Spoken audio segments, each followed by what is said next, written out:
Good afternoon and have a nice day. Today आपका topic रहेगा reproductive system, है ना। रिप्रोडक्टिव सिस्टम हम देखेंगे mail and female reproductive system, और एक्चुअल में रिप्रोडक्टिव सिस्टम किस तरीके से वर्क करता है, और इसके अंदर मेल का क्या वर्क है और फीमेल का क्या वर्क है, और कौन से गैमेट्स होते हैं, स्पर्म की कैसे फॉर्मेशन होती है, एम्ब्रियो की कैसे फॉर्मेशन होती है, सारी चीज़ें हम रिप्रोडक्टिव सिस्टम में करते हुए चलेंगे। अब ये क्लास किसके लिए इम्पोर्टेंट है? ऑल पैरामेडिकल कोर्स वालों के लिए, प्लस अभी आने वाले सप्लीमेंट्री एग्जाम है फार्मा के, उनके लिए भी ये क्लास इम्पोर्टेंट है, क्योंकि रिप्रोडक्टिव सिस्टम से रिलेटेड क्वेश्चंस आता ही आता है। तो इस चीज़ का आपको ध्यान रखते हुए चलना है। चलो सबसे पहले हम डिस्कस करते हैं रिप्रोडक्टिव सिस्टम है क्या, है ना, कि भाई व्हाट इज रिप्रोडक्टिव सिस्टम।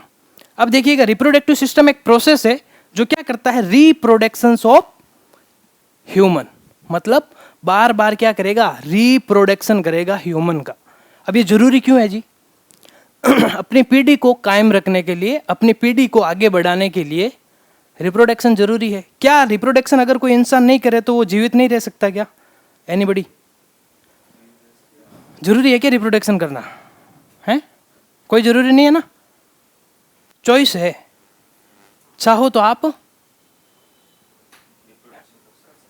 है ना, ऐसा नहीं है कि रिप्रोडक्शन नहीं होगा तो आप जी नहीं पाओगे, कोई जरूरी नहीं है ना। ये एक चॉइस है, आप चाहो अपनी पीढ़ी को आगे बढ़ाना। जैसे अपने एक प्राइम मिनिस्टर है इंडिया के, कौन है, तो उन्होंने नहीं चाहा कि मैं आगे रिप्रोडक्शन करूं, आगे मेरी एक्टर ले लो सलमान खान, उन्होंने नहीं चाहा कि आगे मेरे कोई पीढ़ी बढ़े, है ना। तो बहुत सारे अपने ऐसे, जैसे एक अपने पीएम थे, नहीं राष्ट्रपति थे, क्या नाम था, मिसाइल मैन, गजब भाई, एपीजे अब्दुल कलाम, ठीक है ना। एपीजे अब्दुल कलाम थे, तो उन्होंने भी शादी नहीं की, है ना, उन्होंने भी अपने आगे संतान नहीं बढ़ाई, है ना।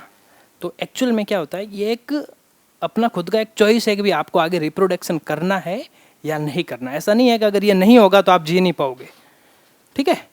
चलो, तो अब हम रिप्रोडक्टिव सिस्टम समझ गए ना भाई, रिप्रोडक्शन ऑफ ह्यूमन, उसको रिप्रोडक्शन कहते हैं। अब आगे देखते हैं, अब ये रिप्रोडक्शन एक्चुअली में होता कैसे है, रिप्रोडक्शन होता कैसे है। दो होते हैं रिप्रोडक्शन, कौन से मेल में अलग है, फीमेल के अंदर अलग है ना। अब देखते हैं कि रिप्रोडक्शन होता कैसे। देखिएगा, मेल के अंदर होते हैं आपके कौन से गैमेट, स्पर्म, और फीमेल के अंदर कौन से गैमेट होते हैं, ओवा, ठीक है ना। जब ये स्पर्म इंटरकोर्स होता है, कोइटस होता है, तो उस समय क्या करते हैं, स्पर्म किसके कांटेक्ट में जाएगा, ओवा के कांटेक्ट में। ओवा के कांटेक्ट में जाते ही क्या होगा भाई, फर्टिलाइजेशन होगा, और फर्टिलाइजेशन होते ही बनता है जाइगोट, और जाइगोट फिर डेवलप होकर बनता है एम्ब्रियो, और एम्ब्रियो से फिर फाइनली क्या होता है, धीरे धीरे धीरे धीरे वो डेवलप होते होते बन जाता है अंदर, क्या बन जाता है, अरे कोइटस का तो मतलब सेक्स करना होता है, इंटरकोर्स करना मतलब सेक्स करना। अपन सेक्स करना नहीं बोल के बायोलॉजी की लैंग्वेज में बोलते हैं इंटरकोर्स या कोइटस, समझ गए। तो अंदर क्या कोइटस बनता है यार तुम लोग मतलब चलो खैर, कुछ नहीं पता होता है, कोई टर्मिनोलॉजी नहीं पता है, हिंदी मीडियम से हो ना तो हिंदी मीडियम से हो तो टर्मिनोलॉजी, ठीक है। जाइगोट, जाइगोट से एम्ब्रियो, और एम्ब्रियो से फिर फाइनली क्या बन जाता है, इन्फेंट्स, समझ गए ना। तो ये होता है प्रोसेस रिप्रोडक्शन करने का, और उस जो एम्ब्रियो को फाइनली डेवलप होते होते लग जाते हैं 9 महीने, 9 मंथ का प्रोसेस होता है। उसके बाद में बच्चा क्या होता है, पास्चुरेशन होता है। अब देखेंगे अपन एक एक इनके सारों की डेफिनेशन देखेंगे कि एक्चुअल में चीज़ें क्या है। तो सबसे पहले आता है गैमेटोजेनेसिस। नाम से ही पता चल रहा है कि फॉर्मेशन ऑफ गैमेट्स, कि बॉडी के अंदर गैमेट्स की फॉर्मेशन होना। अब देखते हैं अपन एक, इससे पहले मैं वैसे पढ़ा चुका हूँ फिर भी मैं डिस्कस कर लेता हूँ कि आपका ये जो गैमेट होता है ना, ह्यूमन के अंदर कब से स्टार्ट होता है, कब बंद होता है, फीमेल के अंदर कब स्टार्ट होता है, कब बंद होता है, पता है क्या किसी को? चलो इसमें देखते हैं। सबसे पहले तो मेल के अंदर मेल के अंदर भाई स्पर्म बनना कब स्टार्ट होते हैं, किसने बोला? बचपन से ही स्टार्ट होते हैं मेल के अंदर स्पर्म बनना, और लाइफ टाइम तक चलते हैं। कब तक चलेंगे? जब तक उसका फाइनली डेथ नहीं होती तब तक चलेंगे स्पर्म बनना। लेकिन फीमेल के अंदर एवरेज मान लो आप 13 से लेके 15 के बीच में, जब उनके फीमेल के अंदर एक प्रोसेस होता है, क्या होता है? मेंस्ट्रुएशन साइकिल, पीरियड्स इसी एज में स्टार्ट होते हैं। और जब पीरियड्स स्टार्ट होते हैं, पीरियड्स है किसके लिए? ओवा को रिलीज करने के लिए, है ना, ओवा बनाने के लिए ही पीरियड्स हैं। और बॉडी के अंदर जो सेक्स हार्मोन होते हैं फीमेल के अंदर कौन से होते हैं? एस्ट्रोजन, प्रोजेस्ट्रॉन, उनको रेगुलेट करने के लिए मेंस्ट्रुएशन साइकिल चलती है। ठीक है, तभी से क्या स्टार्ट हो जाते हैं इनके ओवा बनना। और चलता कहाँ तक है भाई फीमेल में? 50 से 55 ले लो एवरेज, यहाँ तक ही ओवा रिलीज होता है। उसके बाद में हो जाता है बंद। उसको क्या बोलते हैं? मीनोपोज। उस अवस्था को क्या बोलते हैं? मीनोपोज। समझ गए ना? तो अपन को यहाँ तक तो समझ में आ गया भाई ये गैमेट्स स्टार्टिंग कहाँ से होती है और मेल और फीमेल में बंद कहाँ पे होते हैं। ठीक है, अब एक क्वेश्चन ये भी बन जाता है भाई स्पर्म बनते कितने per day, per month, per year, कितने बनते हैं? देखो पर डे मिलियंस में बनते हैं स्पर्म, है ना। स्पर्म तो मिलियंस में बनते हैं, लेकिन उनको मैच्योर होने में क्या लग जाता है? टाइम लगता है। स्पर्म बनने में टाइम नहीं लगता, लेकिन उनको मैच्योर होने में टाइम लगता है। इसलिए कहा जाता है कि भाई स्पर्म की क्वालिटी अगर आपको बनानी है, मेंटेन करनी है, तो आप लोगों को जो मैंने 5-6 चीज़ें बताई थी क्लास में, क्या बताई थी? अल्कोहल का कंजप्शन नहीं करना, स्मोकिंग नहीं करनी, ठीक है, और क्या नहीं करना? ड्रग्स हो गई, जो आपके आईवी वाली ड्रग्स है, नशे हो गए ये, ठीक है। और इसके अलावा और किससे लो होती है स्पर्म की क्वालिटी? हार्ट पेशेंट हो गया, डायबिटिक पेशेंट हो गया, प्लस एक हेल्दी खाना नहीं खाना सबसे बड़ा फैक्टर है स्पर्म की क्वालिटी को लो करना। अब हेल्दी खाने में क्या? भरपूर मात्रा में प्रोटीन नहीं ले रहे हो, कार्बोहाइड्रेट वाले खाने नहीं खा रहे हो, है ना, vitamin C, vitamin A, vitamin E वाले खाने नहीं खा रहे हो। इनकी वजह से क्या होता है भाई? स्पर्म की क्वालिटी। अब जैसे स्पर्म बनता है, स्पर्म में क्या होते हैं? सारे न्यूट्रिएंट ही तो होते हैं। जब वो सारे न्यूट्रिएंट होते हैं, वही तो फिर डेवलप करते हैं एक न्यू ह्यूमन को, वही तो डेवलप कर पाते हैं ना भाई। तो अगर अपन हेल्दी खाना खाएंगे ही नहीं, हेल्दी चीज़ें लेंगे ही नहीं, जो डेवलप होगा फिर या तो डेवलप हो भी गया बाय मिस्टेक तो वो वीक होगा। समझ गए? अब देखते हैं अपन कि भाई एक्चुअल में पर सेकेंड में अपनी बॉडी के अंदर स्पर्म बनते हैं 1500 के समथिंग। तो सोचो, इसको काउंट करो तो मिलियंस में पर डे बनते हैं, लेकिन मैच्योर होते होते टाइम लग जाता है। और अगर किसी के ये लग रहा है ना अभी बांझपन है, बच्चे नहीं हो रहे हैं, तो डॉक्टर एक ही चीज़ सजेस्ट करता है, भाई अल्कोहल कंजप्शन बंद करो, ठीक है, स्मोकिंग बंद कर दो, उसी के साथ में विटामिन ई के कैप्सूल शुरू कर दो, कैप्सूल के साथ साथ में विटामिन ई नेचुरल लेना स्टार्ट कर दो। अब नेचुरल कहाँ से मिलेगा विटामिन ई? कौन सी चीज़ों से मिलता है?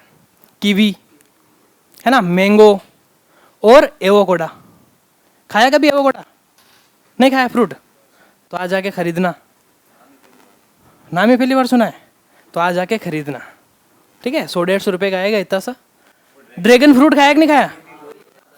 अलग है भाई, ड्रैगन एवोकाडो अलग है। बोल दूं क्यों फिर? अलग है तो एक कैसे बोल सकता हूँ मैं, है ना। तो ड्रैगन फ्रूट की तरह आएगा वो, है ना। ये थोड़ा सा ग्रीन कलर का आता है एवोकाडो, नेट पे सर्च करना मिल जाएगा। अच्छा होता है, इसके अंदर विटामिन ई, सी भरपूर मात्रा में होता है ना। कि देखो भाई ये कैप्सूल ले रहे हो, सप्लीमेंट ले रहे हो, तो उसके कुछ साइड इफेक्ट भी होते हैं। लेकिन कुछ नेचुरल चीज़ें जब आप लेते हो ना, तो उसके साइड इफेक्ट क्या होते हैं? जीरो। और नेचुरली आपकी बॉडी के लिए हेल्दी रहती है। एक तो फ्रूट खाने को मिल रहा है, टेस्ट का टेस्ट, और प्लस विटामिन ई भी मिल रहा है। अब सप्लीमेंट तो ज़बरदस्ती खा रहे हो, है कि नहीं? मैंगो खा रहे हो तो मज़ा भी आ रहा है ना भाई, फलों का राजा खा रहे हो, उसके साथ में विटामिन ई मिल रहा है, ठीक है। और क्या है इसके अलावा? Vitamin C. विटामिन सी क्या करता है? बॉडी के अंदर इम्यूनिटी को स्ट्रॉन्ग करता है ना। जब इम्यूनिटी आपकी अच्छे से परफॉर्म करती है तो बॉडी की सारी फंक्शनिंग भी क्या करेगी? अच्छे से परफॉर्म। और विटामिन सी कहाँ से मिलते हैं? Citrus fruit. कौन से होते हैं साइट्रस फ्रूट? मैंगो, नींबू हो गया, ऑरेंज हो गई, और ग्रेप फ्रूट्स हो गए, अंगूर हो गए, आंवला हो गया, है मिल्क, फ्रूट है मिल्क। तो विटामिन सी क्यों होगा यार मिल्क में? थोड़ा सा दिमाग लगाओ ना। मिल्क में अगर विटामिन सी, अगर मिल्क के अंदर नींबू डाल दोगे तो मिल्क फट नहीं जाता है क्या? दही बन जाता है ना। अब बोल दे कि दही में होता है विटामिन सी। देख थोड़ा सा इसमें दिमाग लगाया करो। विटामिन सी का मतलब खट्टी चीज़ों में अवेलेबल है। किसमें? जितनी भी खट्टी चीज़ें होंगी ना उसमें विटामिन सी अवेलेबल होगा। इस चीज़ का आपको ध्यान रखना है। चलो अब आगे चलते हैं हम। तो गैमेटोजेनेसिस का मतलब समझे ना, फॉर्मेशन ऑफ गैमेट्स। तो मेल के अंदर बन जाते हैं स्पर्म और फीमेल के अंदर बन जाते हैं ओवा, ठीक है ना। तो स्पर्म इन मेल्स एंड ओवा इन फीमेल्स। अब देखते हैं अपन इंसीमिनेशंस का मतलब क्या है कि भाई जब ये ट्रांसफर होता है ना स्पर्म इन फीमेल, ठीक है, किसके संपर्क में आएंगे? जेनाइटल ट्रैक्ट के संपर्क में आएंगे, तो उसको क्या कहते हैं अपन? इंसीमिनेशन प्रोसेस बोलते हैं। कभी कभार ये पूछ लेता है व्हाट इज इंसीमिनेशन प्रोसेस, तो आप लोगों को बताना है कि मेल के गैमेट स्पर्म ट्रांसफर किसके होते हैं? फीमेल के जेनाइटल ट्रैक्ट में। अब जेनाइटल ट्रैक्ट का मतलब वेजाइना के थ्रू पास होते हैं, ठीक है ना। और कहां पे, जैसे ये ओवा कहां पे रहते हैं? कहां पे रहते हैं? यूटेरस, गर्भाशय में रहते हैं या ओवेरी में? अंडकोश में। ओवेरी को हिंदी में क्या कहते हैं? अंडकोश। तो वहीं पे तो ओवा रहेंगे। गर्भाशय के अंदर तो डेवलप होगा एम्ब्रियो, ठीक है ना। तो वहां पे जाएंगे, जेनाइटल ट्रैक्ट हो गया वो। वहां पे अगर जाते हैं उस प्रोसेस को ये बोलते हैं फर्टिलाइजेशन। किसको बोलते हैं जी? Fusion of male and female gamete leading to formation of zygote.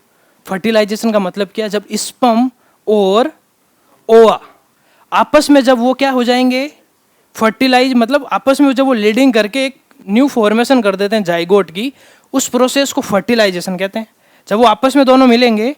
अब एक मुझे ये बताओ कि सर मतलब जब रिलीज होते हैं स्पर्म तो लाखों करोड़ों स्पर्म रिलीज होते हैं। तो अगर लाखों करोड़ों हो रहे हैं तो लाखों करोड़ों बच्चे क्यों नहीं होते एक साथ? ये दिमाग में आता होगा ना कभी? हाँ, उसमें क्या रहता है कि सारे मैच्योर ही होंगे वो, है ना। जो रिलीज होता है ना वो मैच्योर ही होता है, लेकिन अगर आपने कंटिन्यू मतलब रिलीज किए तो फिर वो इमेच्योरिटी आ जाती है। लेकिन उसमें क्या रहता है कि जो जितने भी स्पर्म रिलीज होते हैं उसमें से जो सबसे ज़्यादा शक्तिशाली, कभी कभी सुनते हो जुड़वा बच्चे हो गए, कभी कभी सुना 3 बच्चे हो गए, होता है ना। तो इसमें क्या रहता है कि जब वो 2 स्पर्म बहुत ज़्यादा शक्तिशाली थे और वो 2 स्पर्म जाकर ओवा के संपर्क में आ गए, तब वो जुड़वा बच्चा हो जाता है। किन्हीं का एक स्पर्म सबसे शक्तिशाली होता है, जो सबसे शक्तिशाली होता है वही एंटर कर पाता है और फर्टिलाइज कर पाता है, तो एक बच्चा होता है। और किन्हीं किन्हीं के स्पर्म की क्वालिटी बड़ी लो हो जाती है, तो वो क्या नहीं कर पाते? ओवा के साथ में लीडिंग ही नहीं कर पाते और फर्टिलाइज नहीं हो पाते और जाइगोट ही नहीं बन पाता, तो बच्चे होने में क्या आती है? समस्या आती है। फिर वो डॉक्टर के पास में जाते हैं तो डॉक्टर उनको ये चीज़ें सजेस्ट करता है। और एक स्टेरॉइड, उस दिन मैंने बताया था कि भाई जो जिम विम जाते हैं आजकल युवा लड़के, 6 महीनों में 6 पैक बनाने हैं, उसके लिए वो क्या खाते हैं? स्टेरॉइड। सबसे ज़्यादा हानिकारक है, पूरी बॉडी को खोखला कर देते हैं और स्पर्म की क्वालिटी को पूरा लो कर देते हैं, ठीक है। तो इसीलिए नहीं खाने हैं। अगर भाई बच्चे चाहिए तो बॉडी नेचुरल बनाओ, ठीक है। तो फर्टिलाइजेशन समझ गए ना भाई। अब आगे देखते हैं अपन क्लीवेज क्या है। Division of zygote lead into blastocyst. अब देखिएगा, अब जाइगोट बन गया ना, वापस उसका क्या होगा? क्लीवेज होगा, टूटेगा, वो किस में कन्वर्ट होगा? ब्लास्टोसिस्ट में होगा। फिर फाइनली क्या बनेगा? एम्ब्रियो बनेगा, ठीक है। तो ये भी आपको कभी कभार ये पूछ लेता है, छोटी छोटी डेफिनेशन पूछ लेता है। वो ज़्यादातर ये आने का चांस रहता है गवर्नमेंट्स एग्जाम की तैयारी करते हो तब, है ना। तो इस चीज़ का आपको ध्यान रखना है। अब देखते हैं अपन इम्प्लांटेशन का मतलब क्या है। Attachment of blastocyst to the uterine wall endometrium. अब ये यूटेरिन वॉल कहाँ पे होती है? यूटेरस। यूटेरस को क्या बोलते हैं? गर्भाशय बोलते हैं ना। गर्भाशय के अंदर ही पूरा डेवलपमेंट रहता है वो, ठीक है। तो यहाँ पे सबसे पहले ये क्या करेंगे? ये जो ब्लास्टोसिस्ट होंगे ये कहाँ पे आ जाएंगे? यूटेरिन की वॉल पे आ जाएंगे। उस प्रोसेस को क्या कहते हैं? Implantation process. अब इसके बाद में आता है एम्ब्रियोनिक डेवलपमेंट। अब वो यहाँ पे वॉल पे आने के बाद में एम्ब्रियो बनना स्टार्ट हो जाता है, डेवलपमेंट स्टार्ट हो जाता है। तो इसको बोलते हैं अपन गेस्टेशन पीरियड अप्रोक्स 9 मंथ। कितना मंथ लेता है? 9 महीने लेता है। ये तो सबको पता है ना भाई, 9 महीने लेता है ना? पूछते हैं ना कितना महीना चल रहा है, पूछते कि नहीं पूछते हैं? चलो, इंक्लूड्स, देखो कोई भी चीज पढ़ो ना इंटरेस्ट लेके पढ़ो, लाइफ टाइम तक याद रहनी चाहिए, मजा आना चाहिए, टॉपिक पढ़ो ना, ठीक है? मजा एक पॉजिटिव वे में आना चाहिए ठीक है? नेगेटिव वे में लेके मजा लोगे तो कुछ नहीं समझ पाओगे, ठीक है ना भाई? अप्रोक्स 9 मंथ इंक्लूड, अब ये देखो प्लेसेंटा, गैस्ट्रोनोसल्स एंड ऑर्गेनोजेनेसिस होता है। अब इसमें क्या रहता है कि जब एम्ब्रियो डेवलप होता है ना, उसी समय प्लेसेंटा से भी एक कनेक्ट हो जाती है चीज, ठीक है ना? अब वो प्लेसेंटा से कनेक्ट एम्ब्रियो से क्यों होता है वो बॉडी में? क्योंकि जब तक वो 9 मंथ तक बेबी अंदर ग्रो करेगा ना, तब ऐसा तो है नहीं वो ऐसे ही ग्रो कर जाएगा, उसको बहुत सारे न्यूट्रिएंट चाहिए, हेल्दी चीज़ें चाहिए उसको, तब जाके वो ग्रो कर पाएगा। वो पानी भी पीता है अंदर, खाना भी खाता है अंदर, ठीक है ना? तो वो किसके थ्रू जाता है? प्लेसेंटा के थ्रू उस बेबी को वो खाना मिलेगा, तब वो जाके 9 मंथ के अंदर ग्रोथ कर पाता है। तो इसलिए कहा जाता है कि जो भी प्रेग्नेंट लेडी है वो हेल्दी खाना खाए। जब वो हेल्दी खाना खाएगी तो बच्चे को क्या मिलेगा भाई? हेल्दी न्यूट्रिएंट मिलेंगे। जब हेल्दी न्यूट्रिएंट मिलेंगे तो बच्चा हेल्दी होगा, ठीक है? चलो, अब फाइनली क्या आ जाता है? एम्ब्रियो डेवलप हो जाता है, 9 महीने का प्रोसेस आ जाता है, तब उस फाइनली आता है डिलीवरी का टाइम। और उस डिलीवरी के टाइम को अपने बायोलॉजी की लैंग्वेज में क्या कहते हैं? पास्चुरेशन पीरियड्स, है ना? तो उस समय क्या कहते हैं? वो फाइनली पास्चुरेशन होता है और डिलीवरी हो जाती है बेबी की। देख लो, बच्चा आपको लगता है बहुत इजी प्रोसेस है, कितना लंबा प्रोसेस है कि नहीं है? और इसमें लग जाते हैं 9 मंथ, ठीक है? तो आज आप लोगों को पता चल गया है कि एक्चुअल में ये ह्यूमन बनते कैसे हैं, समझ गए ना? इतने दिन पता नहीं था, इतने दिन यही पता था मेल और फीमेल अंदर इतने प्रोसेस होते हैं, इसका भी पता रहना चाहिए, क्योंकि you are health professional, you are क्या हो? कोई भी लैब टेक्नीशियन बनने वाले हो, कोई फार्मासिस्ट बनेगा, कोई अलग अलग चीज़ें हैं जो भी डीआरटी वीआरटी कर रहा है ना? तो उनके लिए बेसिक नॉलेज तो होना जरूरी है भाई। चलो, अब हम देखेंगे आगे। सबसे पहले शुरुआत करते हैं मेल रिप्रोडक्टिव सिस्टम। चलो, इससे पहले क्वेश्चन ये भी पूछते हैं, ये जो स्पर्म बनता है ना, वो बनता कहाँ पे है? उस दिन बताया था मैंने,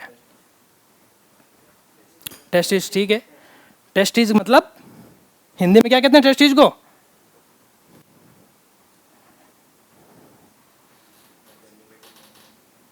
नहीं पता भाई किसी को? मुझे भी नहीं पता हो, ठीक है? टेस्टिस को हिंदी में क्या कहते हैं? शुक्रकोश आई तक समथिंग, है ना?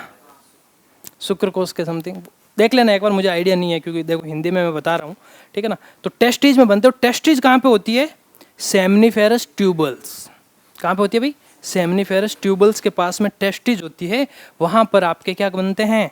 प्रोडक्शन होते हैं स्पर्म का। और स्पर्म जाके स्टोर कहाँ पे होते हैं? स्क्रोटम, समझ गए? स्क्रोटम क्यों रहते हैं वहां पे स्टोर? क्योंकि स्पर्म को सरवाइव करने के लिए बॉडी के टेम्परेचर से कम टेम्परेचर चाहिए। तो समथिंग स्क्रोटम का टेम्परेचर होता है 30-32 के समथिंग। बॉडी का कितना होता है भाई? 37। तो मतलब बॉडी के टेम्परेचर से 5-6 कम है, तब जाके वो स्पर्म सरवाइव कर पाते हैं। तो उस दिन मैंने बताया था कि भाई स्पर्म की क्वालिटी लो होती है जब आप ज़्यादा गर्मी में रहते हो, या फिर आप क्या करते हैं कि ज़्यादा तप वप करते हैं, उस समय भी आपकी बॉडी बहुत ज़्यादा गर्म रहती है, और जो गर्म इलाकों में रहते हैं उनका स्पर्म क्वालिटी लो होता है, समझ गए? तो क्या है कि भाई स्पर्म को सर्वाइव करने के लिए बॉडी टेम्परेचर से कम टेम्परेचर चाहिए, इसलिए अपना एक सिस्टमेटिक मशीन की तरह बॉडी के अंदर एक स्क्रोटम रहता है जो बॉडी के टेम्परेचर से कम टेम्परेचर रखता है, ठीक है? तो ये भी एक बेसिक नॉलेज की चीज़ थी जो आप लोगों को पता रहनी चाहिए। अब देखते हैं अपन मेल रिप्रोडक्टिव सिस्टम, ठीक है? अब ये जो मेल रिप्रोडक्टिव सिस्टम होता है, ये होता कहाँ पे? इसकी लोकेशन क्या है? क्या है लोकेशन इसकी? तो आपसे समटाइम्स कभी कभार ये क्वेश्चन पूछ लेता है कि आप ह्यूमन का या फिर मेल का जो रिप्रोडक्टिव सिस्टम होता है उसकी लोकेशन क्या? पेल्विस रीजन, ये लोकेशन है। यहाँ पर आपका रिप्रोडक्टिव सिस्टम होता है। अब देखते हैं अपन कि रिप्रोडक्टिव सिस्टम के अंदर इंक्लूड क्या क्या चीज़ें होती है। Main and primary gonad, a pair of testes produce sperm and release testosterone hormone. अब देखो ये टेस्टिज होती है ना जी, ये क्या करती है, स्पर्म को प्रोड्यूस करती है, और आपका जो मेल का सेक्स हार्मोन होता है वो कौन सा होता है, टेस्टोस्टेरोन। ठीक है, ये रेस्पॉन्सिबल फॉर मेल, जो मेल के गुण होते हैं उसके लिए ये रेस्पॉन्सिबल होता है। सेकेंडरी गोनाड और सेक्स ऑर्गन्स, अब देखते हैं accessory ducts, accessory glands, external genitalia. अब एक्सटर्नल जेनेटिलिया में क्या इंक्लूड है, पेनिस, जो बाहर से चीज़ें दिखती है वो क्या दिखता है आपको, पेनिस, और क्या दिखता है इसके अलावा, डायग्राम बताऊं, चलो डायग्राम से देखो। स्क्रोटम बाहर नहीं दिखते हैं क्या,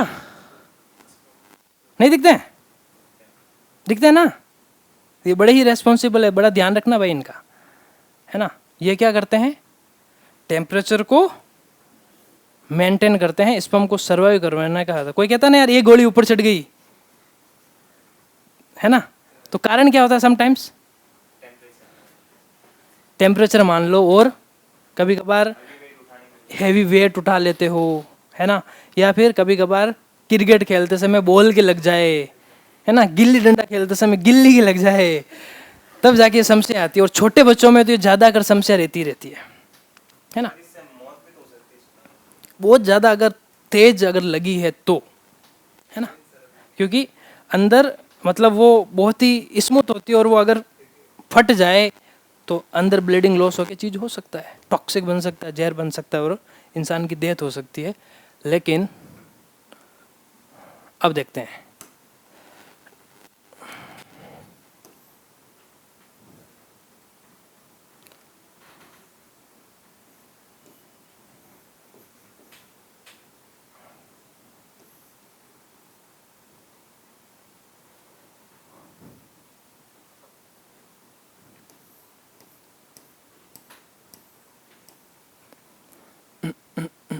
चलो अब देखो, पहले अपन देख लेते हैं इसका इंटरनल स्ट्रक्चर, फिर अपन देख लेंगे इसका एक्सटर्नल स्ट्रक्चर, आउटर, जो आपको चीज़ें दिखती है। अब देखो सबसे पहले आता है यूरेटर। क्या कहते हैं यूरेटर को, जहाँ से आप यूरिन आता है उसको क्या बोलते हैं, यूरेटर। ठीक है, अब आ जाता है सेमिनल वेसिकल्स, ये है सेमिनल वेसिकल्स। फिर आ जाता है यूरिनरी ब्लैडर। यूरिनरी ब्लैडर को क्या बोलते हो हिंदी में, देखो हिंदी में मुझे थोड़ी सी चीज़ें नहीं पता है, तो तुम लोग एक बार वापस देख लेना। फिर इसके बाद में आता है ये वास डेफरेंस, फिर आता है प्रोस्टेट, और फाइनली आपका आ जाता है पेनिस। ठीक है ना, फिर आ जाता है पेनिस के बाद में यूरेथ्रा, जिसके थ्रू यूरिन पास होता है पेनिस के थ्रू। ठीक है, फिर आ जाता है आपका ग्लांस पेनिस, और फिर आ जाती है फाइनली फोर स्किन, जो पेनिस के ऊपर जो स्किन होती है जो उसको कवर करके रखती है, उसको क्या बोलते हो भाई आप, फोर स्किन। ठीक है, अब ये जो पेनिस के जस्ट इस साइड में ये टेस्टिज होती है, ठीक है ना, यहाँ पे क्या होता है, सेमिनल ट्यूबल्स होती है, सेमनीफेरम ट्यूबल्स, यहाँ पे क्या होता है, स्पर्म का प्रोडक्शन होता है, और इसके जस्ट नीचे होते हैं स्क्रोटम, जो क्या करके रखते हैं, स्टोर करके रखते हैं स्पर्म को, जब इसको इजुकुलेट करवाना हो, है ना, बॉडी से बाहर निकालना हो, जब कोइटस के दौरान होता है तो फाइनली स्पर्म रिलीज होते हैं। ठीक है ना, तो एक्चुअल में इस तरीके का एक ये पूरा का पूरा आपका इंटरनल स्ट्रक्चर है। अब एक्सटर्नल देख लो, ठीक है ना, तो इस तरीके का डायग्राम बनता है। ये पूरा का पूरा एक्सटर्नल बन गया आपका कि भाई यूरेटर हो गया, मूत्राशय, वास डेफरेंस हो गई। ठीक है, अब देखो नसबंदी होती है ना, नसबंदी होती है, तब कट कहाँ पे लगते हैं, यहाँ पे कटिंग करके रबड़ से, तो यहाँ पे अगर हो गया चीज तो फिर क्या है, ठीक है, तो फिर आगे एक्टिविटी नहीं हो पाएगी, तो उसी को तो नसबंदी। वैसे अपने इंडिया के अंदर पुरुषों में नसबंदी कम होती है भाई, फीमेल के अंदर ज़्यादा होती है। पुरुषों के अंदर नसबंदी तो एक बार ही हुई थी इंदिरा गांधी के टाइम, है ना, लोगों को पकड़ पकड़ के जबरदस्ती नसबंदियाँ करवा दी थी उसने, तब उसकी सरकार गिर गई थी अगली बार। क्या ये तो पकड़ पकड़ के जबरदस्ती नसबंदियाँ करवा रही है, जहाँ पे दिखा आदमी पकड़ के नसबंदी, अब जाओ घर। वो कहता है यार ये क्या हुआ, क्योंकि उस समय इंडिया की पॉपुलेशन इतनी ग्रोथ कर रही थी कि भूखमरी बढ़ने वाली थी। मजबूरी का नाम महात्मा गांधी होता ना, तो वही कारण इंदिरा गांधी ने भी कहा कि अब चलो, मान ही नहीं रहे, तो रुक ही नहीं रहे, कम से कम रुकना तो चाहिए। और अब वर्ल्ड के अंदर नंबर 1 पे इंडिया आने वाला। चाइना में तो कंट्रोल हो गया है, चाइना में रूल निकाल दिए हैं, है ना। अगर एक बच्चे से ज़्यादा या फिर 2 बच्चे से ज़्यादा अगर किसी के है तो उनका जुर्माना उर्माना सजा वजा दे दिए। उस वजह से उसमें 5 साल 6 साल हो गए, बहुत ज़्यादा कंट्रोल आया है। अब आने वाली जनगणना में देखना, वर्ल्ड के अंदर टॉप नंबर 1 पे इंडिया होगा। इंडिया के अंदर देखा जाए ना तो सबसे ज़्यादा रोजगार इंडिया में है, लेकिन अभी तक इंडिया विकासशील देश क्यों है? कारण ये है, पॉपुलेशन इतनी है। 2 सेकंड का हालांकि इतना आइडिया नहीं है मुझे, होता है कि नहीं होता है, लेकिन बहुत ज़्यादा है पब्लिक, ठीक है। तो अच्छा, ये उम्मीद में है क्या? हाँ, तो पता होगा इसको, है भाई, क्योंकि देखो यार, इतनी मतलब इंडिया के अंदर पॉपुलेशन है तो आप, और वर्ल्ड में तो फिर भी कंट्रोल में ना यार। देखो रसिया है, क्षेत्रफल की दृष्टि से वर्ल्ड का सबसे बड़ा देश कौन सा है? सबसे कम जनसंख्या कहाँ पे है? तो वहाँ पे इतनी अच्छे मतलब सबको चीज़ें, सरकारी नौकरी ज़बरदस्ती पकड़ पकड़ के देते हैं। वहाँ पे कोई आर्मी में नेवी में जाता नहीं है तो भी कहते हैं नहीं आओ आप, है ना, ज़बरदस्ती देते हैं। और आपको पता है ना कि भाई रसिया के अंदर इतना क्षेत्रफल की दृष्टि से बड़ा, जैसे कनाडा ले लो आप, कनाडा भी ठीक है, लेकिन इंडिया वाले जाके भाई पंजाबी ज़्यादा अगर चले गए हैं, लेकिन कनाडा की अगर पॉपुलेशन उनके देश की देखी जाए तो बहुत कम है, लेकिन वहाँ पे बहुत अच्छा पैसा ज़्यादा क्यों है? अब जैसे कि अपने सऊदी अरब का ही ले लो ना यार, दूसरे क्यों है? सऊदी अरब को अभी मान लो आप एवरेज 30 या 40 साल हुए हैं, ज़्यादा टाइम नहीं हुआ है डेवलप हुआ है, लेकिन इंडिया की करेंसी और दुबई की करेंसी आप मैनेज करना, कितना फ़र्क है? 30-40 रुपये का फ़र्क है, ज़्यादा ही होगा, ठीक है ना। दुबई के डॉलर नहीं है, रियाल है कि ऐसा ही कुछ है, हाँ रियाल है। तो समथिंग उनका कितना है? 50-60 रुपये होगा एक रियाल का, साइन तक देख लेना, मुझे आइडिया नहीं इतना, 40-50 रुपये ज़रूर होगा। तो ये अगर करेंसी अगर किसी देश से ज़्यादा हो तो सोच लो वो देश बहुत ज़्यादा विकसित है। रसिया की और इंडिया की ज़्यादा फर्क नहीं है, ठीक है ना, रसिया और इंडिया में ज़्यादा डिफरेंस नहीं है। आपको एक सुनने में ये होगा, अफगानिस्तान की करेंसी इंडिया से फिर भी 10 पैसे 15 पैसे 10 पैसे 15 पैसे ज़्यादा है। तो सोचो इंडिया कहाँ पे है? हम खाली मोदी मोदी करते हैं कि ये कर लेंगे वो कर लेंगे, अफगानिस्तान भी अपने ऊपर से जा रहा है, जबकि वो तो पूरा का पूरा आतंकवादियों का देश बोला जाता है उसको, ठीक है ना। तो एक्चुअल में क्या है कि जब अपना देश आज़ाद हुआ था तो डॉलर और हम में सिर्फ 5-10 रुपये का फ़र्क था, आज जाते जाते डॉलर चला गया समथिंग 80-90 रुपये। 92 है, हाँ चलो 92 चला गया, तो 1 रुपये और 92 सीधा 91 का अंतर है। तो वहाँ से पता चल जाता ना कौन ज़्यादा विकसित है। चाइना और इंडिया एक साथ में हुए थे आज़ाद, पाकिस्तान भी। अब तीनों का अगर लेवल चेक किया जाए तो पाकिस्तान से क्यों कंपेयर करना है? चाइना से करो ना, जो नीचे है उससे कंपेयर ही क्यों करना। तो चाइना कहाँ पे है? मतलब पूरे विश्व की दौड़ में है वो सबसे नंबर 1 आने वाला भी है बहुत जल्द, है ना, क्योंकि वो मैन्युफैक्चरिंग अपने की मेड इन चाइना पे फोकस किया उसने मतलब गुब्बारों से लेके बड़ी बड़ी मशीनें उसने बनाई है अपनी, तो जब जाके आज विकसित है। इंडिया वाले जितने भी गुब्बारे फुला रहे हैं ना, ये चाइना की देन है, सिर्फ फुलाना सिखा दिया उन्होंने कि फुलाते रहो, ठीक है, और वो खुद इतना विकसित चला गया। बच्चों के जो खिलौने आ रहे हैं आप लोगों के 95% चाइना वाले बना रहे, तो उन्होंने हर चीज़ को मतलब मैन्युफैक्चर करना सीखा और बाहर एक्सपोर्ट कर दिया, तो इससे पैसा आने लगा और देश क्या हो गया? विकसित हो गया। अब इंडिया चाइना वालों की एक और चीज़ है, फेसबुक वो चलाने नहीं देते, यूट्यूब वो चलाने नहीं देते, है ना, बाहर का कोई भी ऐप यूज करने नहीं देते, अपने ही देश का चलाओ। अब यूट्यूब फेसबुक इंडिया से पर डे 800-900 करोड़ रुपए कमा रहे हैं। कितना? इंडिया से 800-900, ज़्यादा ही है, मैं तो एवरेज बता रहा हूँ। तो इंडिया वालों को इस पे फोकस करना चाहिए ना, भी मैं फेसबुक यूट्यूब जैसी कोई चीज़ बनाऊं और ये 800-900 करोड़ पर डे अगर अपने ही देश में आए तो देश कहाँ पे होगा? पर ये दिमाग कोई नहीं लगाता, चलो यार ठीक है चल रहा है चलने दो, वो कमा रहे हैं। अब ये क्या है कि यूट्यूब पे जैसे मैं आया, अब मैं क्या करके दूंगा उनको, 1 करोड़ रुपए कमा के दूंगा ना, तो उसमें से वो मुझे क्या दे देंगे, 1 लाख रुपए दे देंगे वापस, मोनेटाइज होगा तो। अब जैसे मैं 1 डेढ़ साल काम करूंगा, एक वीडियो भी 20 GB का है, सोचो 20 GB डेटा, उसका कितना पेमेंट बन रहा है। उसको देख रहे हैं बार बार लोग, 20 GB की वीडियो को देख रहे हैं, तो उसमें वीडियो का GB कितना जा रहा है। तो ऐसे करके वो करोड़ों रुपए पर डे कमाते हैं। लेकिन अपने इंडिया वाले क्या, चलना है जो चलना दो। तो ये चीज़ें क्या है कि जब तक अपन सोचेंगे नहीं ना, तब तक आगे देश बढ़ना है नहीं। ठीक है, तो ऐसा कोई PM आए जो ऐसे इन चीज़ों के बारे में सोच सके। वो तो क्या है कि झोला लेके आए थे, झोला लेके चले जाएंगे, वो वाला सिस्टम है। तो जब तक कोई एक अच्छा पढ़ा लिखा नेता नहीं आता, तब तक कुछ उम्मीद नहीं कर सकते।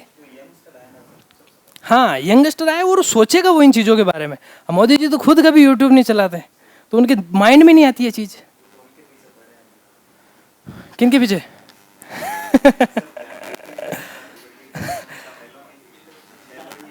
अच्छा, जर्मनी की, उसके पीछे कुछ नहीं। अरे यार वो पढ़ता तो बंदा कभी की शादी कर लेता ना, उसकी क्या कमी है?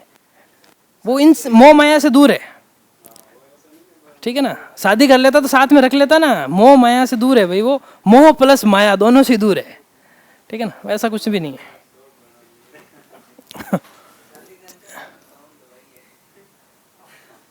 नहीं, ऐसा कुछ नहीं है। वो इन चीज़ों से मतलब पूरा का पूरा एकदम ब्रह्मचर्य अपना रखा है उन्होंने, तभी तो आज इस स्टेज पे है। ठीक है, ब्रह्मचर्य अपना लेता ना कोई इंसान, वो फिर एक फाइनल। राहुल गांधी जी कोशिश कर रहे हैं पर हो नहीं रहा उनसे। बॉडी पे कंट्रोल नहीं हो रहा है। ठीक है, तब वो उस लेवल पे आते आते भी, अगर वो कंट्रोल कर लेते ना 5 साल, तो फिक्स थे। मतलब पूरा का पूरा नेचर इनके साथ में हो गया, कहाँ तक लेके चला गया, फिर भी कंट्रोल नहीं किया उन्होंने, तो थोड़े से रह के बच गए, वरना इस बार PM बन जाते वो। टक्कर दिए ना, पालन कर रहा है ना भाई, ब्रह्मचर्य का पालन कर रहे हैं, सड़कों पे दौड़ रहे हैं पैदल, तो वहाँ से फर्क पड़ता है काफ़ी। चलो, तो भाई आपका हो गया ये। तो आज अपन ने जनरली डिस्कस किया रिप्रोडक्टिव सिस्टम के बारे में, और जनरली प्रोसेस देखा कि एक्चुअल में स्टार्टिंग कहाँ से होती है और किस तरीके से फाइनली एम्ब्रियो का डेवलपमेंट होता है, किस तरीके से बेबी का डेवलपमेंट होता है, और इसमें पार्टिसिपेट कौन करते हैं, मेल रिप्रोडक्टिव सिस्टम और फीमेल रिप्रोडक्टिव सिस्टम। इस तरीके से चीज़ों को देखा, और अपन ने देखा कि मेल रिप्रोडक्टिव सिस्टम में कौन सी चीज़ें होती है भाई, है ना। यूरेटर हो गया, सेमिनल वेसिकल्स हो गए, यूरिनरी ब्लैडर हो गए, वास डेफरेंस हो गया, प्रोस्टेट हो गया, पेनिस हो गया, यूरेथ्रा हो गया, ग्लांस पेनिस हो गया, और फोर स्किन हो गया।